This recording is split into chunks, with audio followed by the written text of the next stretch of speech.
নমস্কার, কেমন আছেন সবাই? আমার গুজরাটি বাঙালি আরও একটা নতুন ব্লগে আপনাদের অনেক অনেক স্বাগত জানাই। শিবরাত্রির যে শুক্রবার তারই দ্বিতীয় পার্ট নিয়ে চলে এসেছি আমি।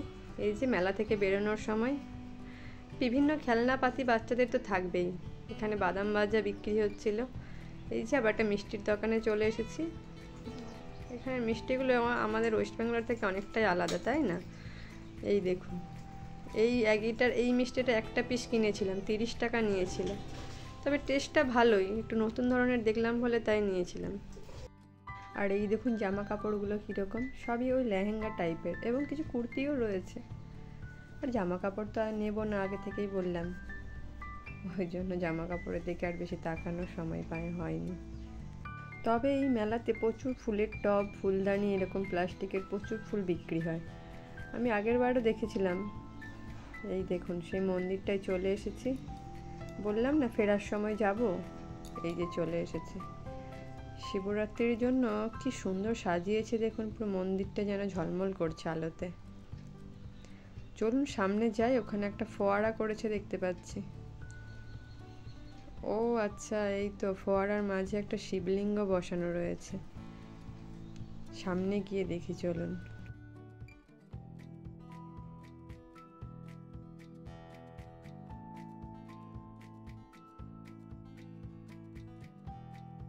এই যে আমাদের ভোলানাথ, ভোলা মহেশ্বর বেরিয়ে পড়েছে।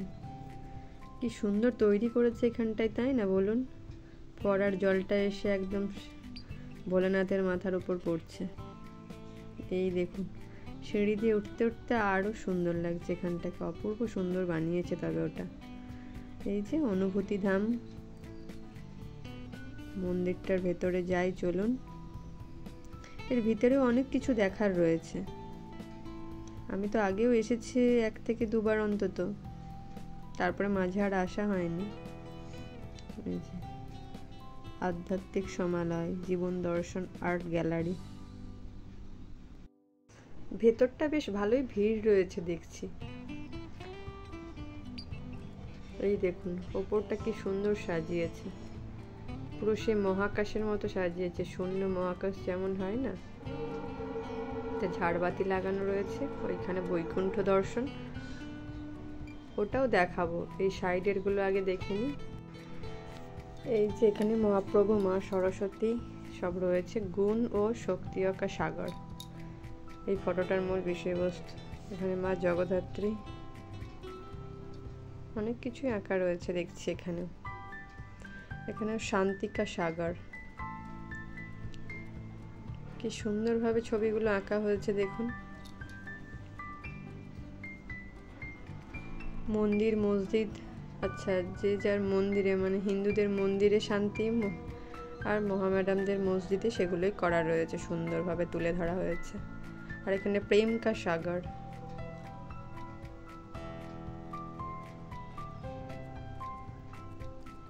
এত ভিড় হয়েছে না, পবিত্রতার অনুভূতি, যে সামনে যাওয়ার উপায় নেই। সবাই ফোনে ক্যামেরা করতে, ভিডিও করতে ব্যস্ত একদম।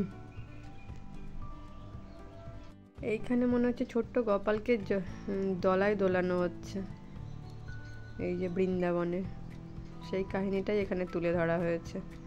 গাছপালা, ফুল ফল। এইখানটায় মেন বৈকুণ্ঠ দর্শন। এখানে একটা কি অসুবিধা হয়ে যাচ্ছে দেখুন, আসলে কোনো দেবদেবীর নাম লেখা নেই, যার জন্য বোঝা যাচ্ছে না কোনটা ঠিক।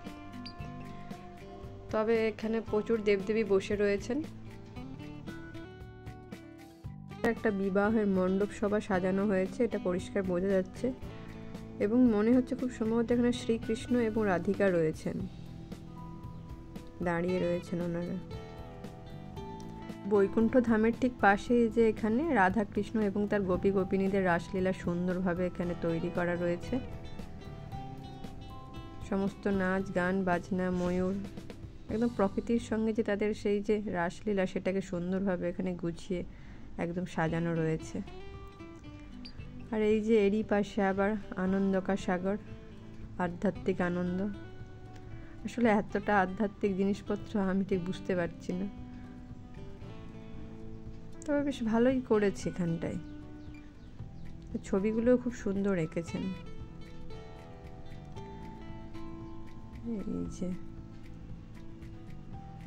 সমস্ত বিভিন্ন ধর্মের মানুষজন সবাই রয়েছেন। চলুন তাহলে বৈকুণ্ঠ দর্শন হয়ে গেল, এবার মন্দির থেকে বেরিয়ে পড়ি। এই যে মন্দির থেকে বেরিয়ে পড়েছে এবার নিচে গিয়ে ওখানে আরেকটা পাশেই ছোট্ট শিবলিঙ্গ রয়েছে, এই যে দেখুন গোল্ডেন কালারের। এইখানে একটু দর্শন করে নিলাম, দিয়ে মেলা থেকে বেরিয়ে পড়েছি। তবে মেলাতে টুকটাক ফটো আরও দু একটা জিনিস নিয়েছি, সেগুলো তাড়াহুড়ো করে আর আপনাদের সঙ্গে শেয়ার করতে পারলাম না, বাড়ি গিয়ে শেয়ার করব। আসলে দেরিও হয়ে গেছে, প্রায় 9টা বেজে গেছে। সেই দিন তো বাড়ি এসে আর ভিডিও বানানো হয়নি, খাওয়া দাওয়া করে শুয়ে পড়েছিলাম। পরের দিনে যে সকালে শেয়ার করছি, এটা সোনামার জন্য নিয়েছি এই খেলনাটা। ডক্টরের সব জিনিসপত্র রয়েছে, ও এখন ডক্টর খেলতে ভীষণ ভালোবাসে। আর এই যে দুটো ফটো কিনেছিলাম, তখন তো দেখানো হয়নি। এই যেটা বেডরুমে লাগিয়েছি, আমাদের ঠিক পূর্ব দিকের দেওয়ালে লাগিয়েছি। আর একটা এই যে ডাইনিংয়ে এখানে যে আমার ছোট্ট ঠাকুর ঘর রয়েছে, ঠাকুরের সিংহাসন ওরই সাইডে এই ওপরে দেয়ালে এখানে লাগিয়েছি। এই দুটো ফটো নিয়েছি। বলুন তো ফটো দুটো কেমন লাগছে? আমার তো বেশ ভালোই লেগেছে, তাই নিলাম। এই যে ফটোগুলো তো দেখালাম, আর এই ছোট্ট কড়াইটা নিয়েছি, বেশ সুন্দর লাগছে দেখতে, তাই না? লোহার ননস্টিকের ছোট্ট কড়াই একটা রয়েছে, এবং লোহারটা বেশ দেখতে ভালোই লাগছে। 200 টাকা বলছিল, 150 টাকার মতো নিয়েছে, বেশ ভালোই হয়েছে, তাই না বলুন? আর একদম আমার নিজের বলতে যেটা নিয়েছি সেটা হচ্ছে এই যে কানেরটা নিয়েছি। এই কানের জোড়াটা নিয়েছি, এটা 100 টাকা নিয়েছি। ঠকিয়ে দিলে মনে হয়, যায় না, তবে মেলাতে তো একটু দাম তো হবেই। এটা যদি অনেকেরই আছে হয়তো, কিন্তু আমার কাছে ছিল না, তাই আমি এটা নিলাম। কেমন লাগছে বলুন তো? ভালো লাগছে? ওর বাবার জন্যই সেরকম কিছু নেওয়া হলো না। আর সোনামার তো ওই যে ওটা নিয়েছি, ওই খেলনাটা। এই কটা জিনিস নিয়েছি আর কি, খুব বেশি কিছু নেইনি। এইগুলো ঠিক আছে। আজকের ভিডিওটা তাহলে এখানেই শেষ করছি। সবাই ভালো থাকবেন, সুস্থ থাকবেন, সাবধানে থাকবেন। আর ভালো লাগলে অবশ্যই একটি লাইক করে দেবেন, কেমন? বাই বাই, দেখা হবে আবার একটা নতুন কোনো ব্লগে।